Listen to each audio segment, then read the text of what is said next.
మేధావులుగా చలామణి అవుతున్న తెలంగాణ విఠ్ఠల్ పృథ్వీరాజ్లు మాల కులస్తులపై చేసిన వ్యాఖ్యలను తీవ్రంగా ఖండిస్తున్నామని ఆదిలాబాద్ జిల్లా మాల సంఘం అధ్యక్షుడు రమేష్ అన్నారు. మాలలకు ఆయన బేషరతుగా క్షమాపణలు చెప్పాలని డిమాండ్ చేశారు.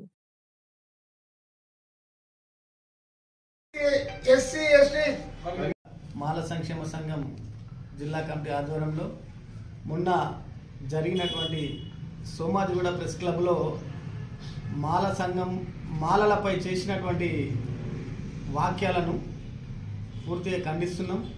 ఈ వాక్యాలు ఎవరైతే తెలంగాణ విఠ్ఠల్ అదేవిధంగా జర్నలిస్ట్గా పేరొంది తెలంగాణ విఠ్ఠల్గా పేరొందినటువంటి విఠ్ఠల్ గారు అదేవిధంగా పృథ్వీరాజ్ గారు సోమాజిగూడ ప్రెస్ క్లబ్లో ఒక ఎస్సీలోని మా సోదర వర్గమైనటువంటి మాదిగల మీటింగ్కి వెళ్ళి మాలలు సామాజిక తెలంగాణ ద్రోహులు, అదేవిధంగా మాలలు స్మగ్లర్లు, మాలలు అనేక ఇంకా చెప్పలేనటువంటి దుర్భుషలాడి మాలలపై విరుచుకుపడడాన్ని ఆ వాక్యాల్ని పూర్తిగా ఖండిస్తున్నాం.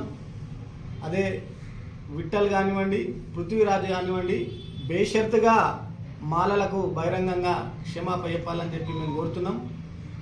ఒక విషయం ఏంటంటే మేధావులుగా చెప్పుకుంటున్నటువంటి విఠ్ఠల్ కానీ పృథ్వీరాజ్ కానీ మొన్న ఇచ్చినటువంటి సుప్రీంకోర్టు సర్క్యులర్ జడ్జిమెంట్ ఏదైతుందో క్షుణ్ణంగా చదవమని ఒకసారి మేము వాళ్ళకు విజ్ఞప్తి చేస్తున్నాం. మీరు రాజ్యాంగాన్ని చదవకుండా సుప్రీంకోర్టు ఇచ్చినటువంటి సర్క్యులర్ని చదవకుండా మాలలు మాదిగల పైన లేకపోతే ఇతరుల పైన దోచుకుంటున్నారు, స్మగ్లర్లు లేకపోతే సామాజిక తెలంగాణ ద్రోహులు అనే హక్కు విఠ్ఠల్ కానీ పృథ్వీరాజ్ కానీ లేదు. వాళ్ళు బీసీ వర్గానికి చెందినవారు. మీ దాంట్లో ఏముందో ఫస్ట్ మీరు సర్దిద్దుకోండి. ఒకవేళ మా మీద విమర్శ చేయదలుచుకుంటే మీరు సమగ్రంగా చదివి ముందుకు రావాలా. దానికి మేము బహిరంగ చర్చకు కూడా మేము సిద్ధమని చెప్పి మేము వాళ్లకు తెలియజేస్తున్నాం. ఇదే వైఖరి ఇట్లా కంటిన్యూ ఇట్లా చేసినట్టయితే మాలలు ఈ రాష్ట్రంలో ఊరుకోరు. ఆల్రెడీ ఎందుకు వాళ్ళకు ఈర్ష్య మొదలైందంటే డిసెంబర్ 1 లక్షలాది మందితోటి డిసెంబర్ 1 నాడు మాలలు సింహగర్జన జయప్రదం చేసింది. ఏ కార్యక్రమాలు ఇచ్చినా మాలలందరూ కూడా ఐక్యంగా ఉంటున్నారు కాబట్టి వాళ్ళు బీజేపీకి తొత్తులుగా వ్యవహరిస్తూ, మీరు బీజేపీకి తొత్తులుగా ఉంటారా, జోకర్లుగా ఉంటారా, ఇంకే రకంగా ఉంటారా మీరు తేల్చుకోండి. మేము అడిగేది ఏంటంటే మేము వర్గీకరణకు వ్యతిరేకమని చెప్తలేదు.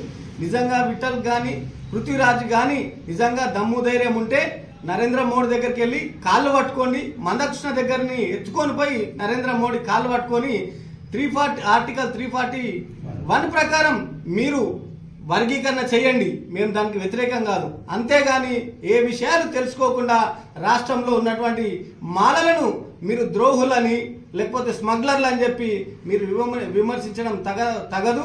ఒకవేళ మీరు ఇదే కంటిన్యూ చేస్తే మా మాలల యొక్క తడాకేందో మీకు చూపించవలసి వస్తుందని చెప్పి ఈరోజు మీడియా ముందుకు మేము మీడియా ద్వారా వాళ్ళకి హెచ్చరిస్తున్నాం.